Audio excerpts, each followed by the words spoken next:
Alright everybody, welcome back! War Thunder has something very unique compared to other games they like to do, and where other games like to add consistently more and more overpowered vehicles, War Thunder has a habit of adding incredibly unfun or just poor premiums from time to time. And I really don't understand what causes them to do this or how they manage to do it so consistently, but the F-4J UK is one of these. This is the only plane that I have ever actually given on making a video on, because I planned to make a video on this thing back last year, over a year ago now, and I had such a terrible experience making the video that I actually gave up. And now we're back, now the experience has gotten even worse, and that's when it already really wasn't good to begin with. So to recap, the F-4J UK is a F-4J given to the UK.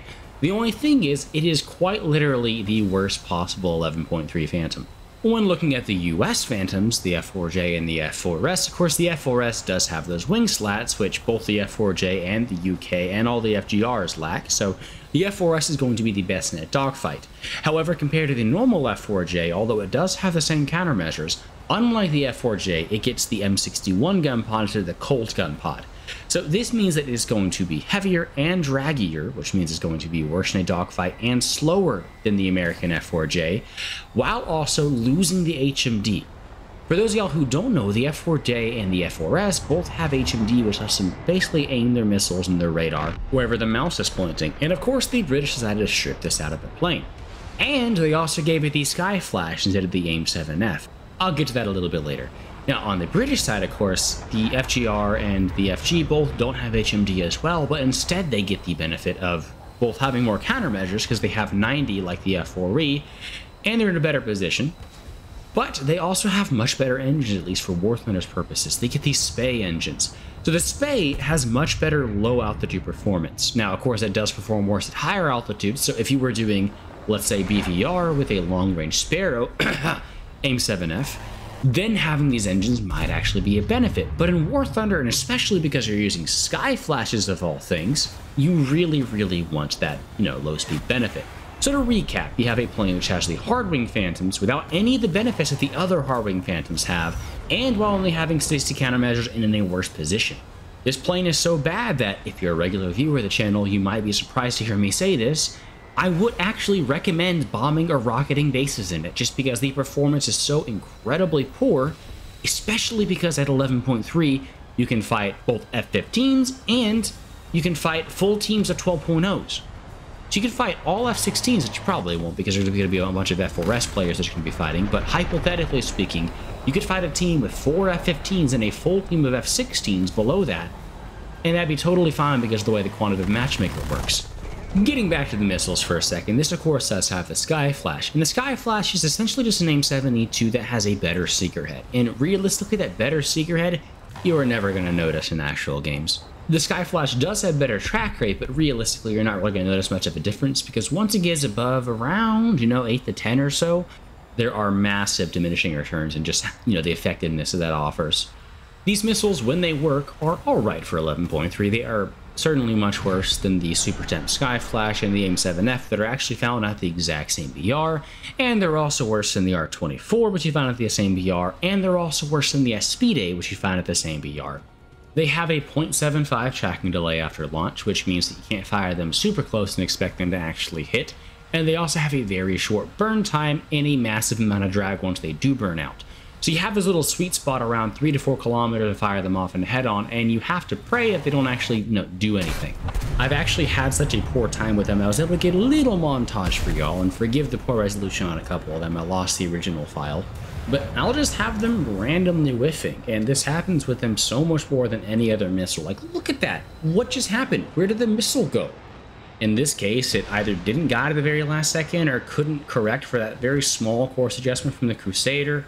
This one, the missile just flies off into the ether instead of tracking, and these next couple are just launched from a little bit outside of that 4-kilometer window, and they just run out of speed immediately after they have, burned out. It's just not a very fun missile to use, and is very much not competitive in the current meta. And the Phantom relies on these missiles, especially this one because it's a hard-wing Phantom. It doesn't get those slats like on the F4E, for example, or the K2K, which actually allow it to somewhat put up a dogfight. And even if it did, it has this very heavy gun pod, which also makes it pretty slow. I actually tried running without the gun pod just because I wanted to be able to break like, Mach 1.1 of the deck, because you have a really hard time catching anything. But then we just get to the problem that missiles aren't reliable enough to actually, get you kills out the gun, especially at this BR. Maybe if I had something like AIM-9Ms, for example, or the R27ER, I'd feel much more comfortable without a gun. But when I just have Sky Flashes and the AIM-9G, definitely not. Like, the 9G is a good missile, and it is better than the AIM-9J MP that you find in other places. Like, it has plenty of range, some decent flare resistance, but it is still flareable and is only an 18G missile.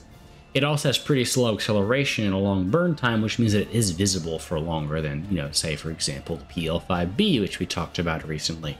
All in all, it just makes for a very unenjoyable gameplay experience, and I know this is probably going to be controversial, but I would rather play the F-4J than this thing, just purely because it has that lower BR, more countermeasures, and they're in a better position as well.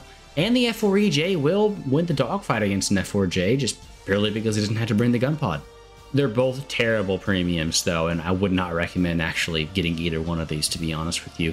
Same for the J7D, that's another one slightly better. Like, I would rather play a J7D over someone like the F-4J or the F-4 Junk, but they're still really, really not good. And it honestly just baffles me how Gaijin has been this consistent in making unfun premiums, at least for rank 7.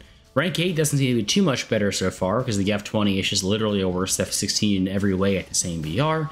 And we're getting what looks like another rank 8 premium for Britain this upcoming patch with the MiG-21 Bison. That was in the leak list that was coming. And that is going to be a MiG-21 BIS airframe, probably at 11.7 or 12.0 because it gets R-73s and possibly the R-27 and R-77, depending on what exactly Gaijin decides to do. So at minimum 11.7 or 12.0 with a MiG-21 BIS airframe, really, really not going to be fun. Honestly, in my opinion, the F-4J UK, if they don't decompress, which they really, really should just decompress and move everything else up, but if they don't and just leave it as is, I honestly think the F-4J UK would be totally fine going to, 11.0 instead of being at its current battle rating. The Viggen is 11.0, and I would take a Viggen any day of the week over this thing. In any case, I feel a little bit better now that I've regurgitated everything that I just absolutely hate about this F-4J. I know it's a little bit different than usual.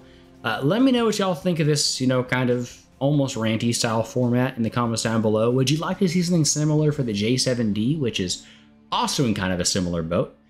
In any case, hope you enjoyed the video. If you did, let me know in the comments down below, and I will catch y'all next time. So, peace, y'all.